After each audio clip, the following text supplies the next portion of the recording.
പ്രിയപ്പെട്ട പ്രേക്ഷകരെ, ഇന്ന് തിങ്കളാഴ്ചയാണ്. ഏറെ തിരക്കുള്ള ഒരു ദിവസം ആണ് തിങ്കളാഴ്ച. ഒരാഴ്ചയിലെ ആദ്യത്തെ പ്രവൃത്തി ദിവസം കൂടിയാണ്. ഇന്നലെ ഞായറാഴ്ചയായിരുന്നു, അവധി ദിവസമായിരുന്നു. അതിൻ്റെ ഒരു ആലസ്യത്തിൽ നിന്ന് എല്ലാവരും മുക്തരായി തിരക്കുകളിലേക്ക് ഇറങ്ങുന്ന ഒരു ദിവസമാണ്.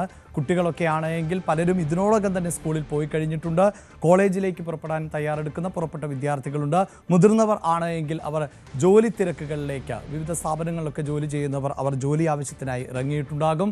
ഇന്നിപ്പോൾ ഈ പൊതുനിരത്തുകളിലേക്ക്, റോഡുകളിലേക്കൊക്കെ ഇറങ്ങിയാൽ വലിയ തിരക്കായിരിക്കും അനുഭവപ്പെടുക. ട്രെയിനുകളിൽ ആണെങ്കിലും ഈ തിങ്കളാഴ്ച ദിവസം വലിയ തിരക്കാണ്. ട്രെയിനിൽ നിരന്തരം യാത്ര ചെയ്യുന്നവർക്കറിയാം, അവർ നേരത്തെ തന്നെയൊക്കെ സീറ്റ് ഉറപ്പിക്കുന്ന ദിവസം കൂടിയാണ് ഈ തിങ്കളാഴ്ച എന്നത്. അങ്ങനെ എല്ലാവരും വലിയ തിരക്കുകളിൽ ആണ് ഇന്നത്തെ ദിവസം ഉണ്ടാവുക.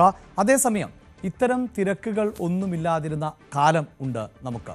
പ്രത്യേകിച്ച് നമ്മൾ എല്ലാവരും നമ്മുടെ വീടുകളിലേക്ക് ഒതുങ്ങിയ, റൂമുകളിലേക്ക് ചുരുങ്ങിയ, അയൽവാസികളോട് പോലും സംസാരിക്കാൻ ബുദ്ധിമുട്ടുണ്ടായിരുന്ന, അയൽവാസികൾക്ക് മുഖം നൽകാതിരുന്ന, മുഖം നൽകിയാൽ തന്നെ അത് മറച്ചുകൊണ്ട് മാത്രം മുഖം നൽകിയിരുന്ന ഒരു കാലം. അതെന്ത് എന്ന് പ്രിയപ്പെട്ട പ്രേക്ഷകർക്ക് ഓർമ്മയുണ്ടാകും. നമ്മൾ ആരും ഓർമ്മിക്കാൻ ആഗ്രഹിക്കാത്തൊരു കാലഘട്ടമായിരുന്നു അത്, കോവിഡ് കാലഘട്ടം എന്നത്. നമ്മുടെ പലരുടെയും ജീവിതത്തെ മാറ്റിമറിച്ച ഒരു കാലഘട്ടം കൂടിയായിരുന്നു. നമ്മളിൽ പലർക്കും വലിയ നഷ്ടങ്ങളുണ്ടായ ഒരു സമയമാണ്. സുഹൃത്തുക്കൾ, ബന്ധുക്കൾ, ഉറ്റവർ, ഉടയവർ, അങ്ങനെ പലരും മരണപ്പെട്ട ഒരു സാഹചര്യമുണ്ട്. കോവിഡിൻ്റെ തിക്താനുഭവങ്ങൾ ഇപ്പോഴും തുടരുന്ന ആളുകളുണ്ട്. വലിയ ആരോഗ്യ പ്രശ്നങ്ങളൊക്കെ നേരിടുന്നവർ ഉണ്ട്. ചിലരൊക്കെ അതിൽ നിന്ന് മുക്തരാവുകയും ചെയ്തിട്ടുണ്ട്. എന്തായാലും കോവിഡ് നമ്മുടെ ഒരു ജീവിതക്രമത്തിൽ വലിയ മാറ്റങ്ങൾ ആണ് വരുത്തിയത്. പലർക്കും തൊഴിൽ നഷ്ടപ്പെട്ട സാഹചര്യമുണ്ട്, ജീവിതമാർഗമില്ലാതായ സാഹചര്യമുണ്ട്. വ്യാപാരികളും വ്യവസായികളും ഒക്കെ അവരുടെ സ്ഥാപനങ്ങൾ അടച്ചുപൂട്ടിയ പശ്ചാത്തലമുണ്ട്.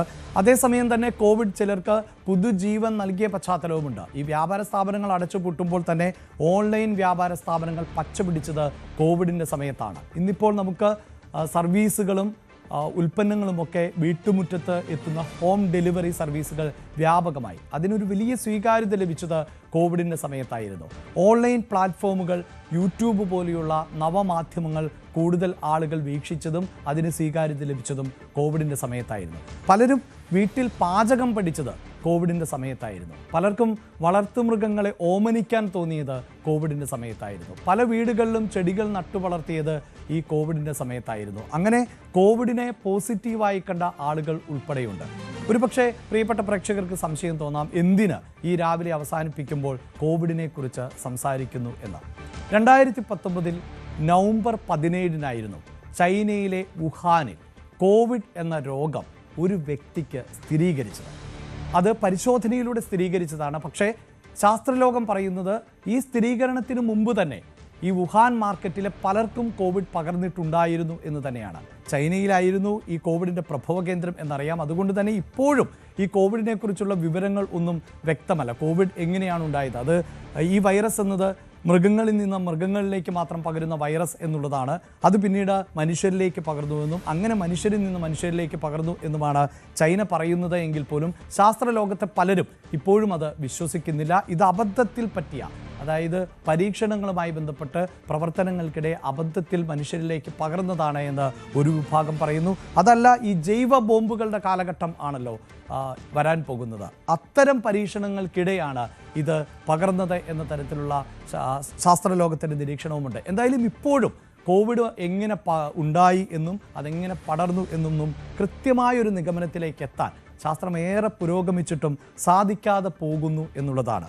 ഇവിടെ ഓർമ്മിക്കേണ്ടത്, അങ്ങനെ ഒരു വലിയ കാലഘട്ടത്തെ നമ്മൾ അതിജീവിച്ചു എന്നുള്ളതാണ്. 2019 നവംബർ 17 രോഗം സ്ഥിരീകരിച്ചു. ഡിസംബറോടുകൂടി അത് മറ്റ് രാജ്യങ്ങളിലേക്കൊക്കെ സ്പ്രെഡ് ചെയ്യുന്നു. 2020 ജനുവരിയിൽ കേരളത്തിലാണ്, ഇന്ത്യയിൽ ആദ്യം കോവിഡ് റിപ്പോർട്ട് ചെയ്യുന്നത്. അങ്ങനെ നമ്മൾ ലോക്ക്ഡൗണിലേക്കൊക്കെ പോയി. ഒരു പക്ഷേ പതിറ്റാണ്ടുകൾക്ക് ശേഷം ഒരു തലമുറയ്ക്ക് ഇങ്ങനെ ഒരു അവസ്ഥയൊക്കെ മറികടന്നിരുന്നു എന്ന സംശയമുണ്ടാകാം. ഇതൊരു കെട്ടുകഥയായി പോലും അവർക്ക് തോന്നാം. ഓർമ്മിപ്പിക്കേണ്ടത് ഇത് തന്നെയാണ്. അങ്ങനെയുള്ള ഒരു ദുരന്തകാലത്തെയും നമ്മൾ അതിജീവിച്ചവർ ആണ്. മനുഷ്യൻ അങ്ങനെയാണ്. വെല്ലുവിളികളെയും പ്രതിസന്ധികളെയും ഒക്കെ സധൈര്യം നമ്മൾ നേരിടും. അങ്ങനെ പഴയ ജീവിതത്തിലേക്ക് നമ്മൾ തിരികെ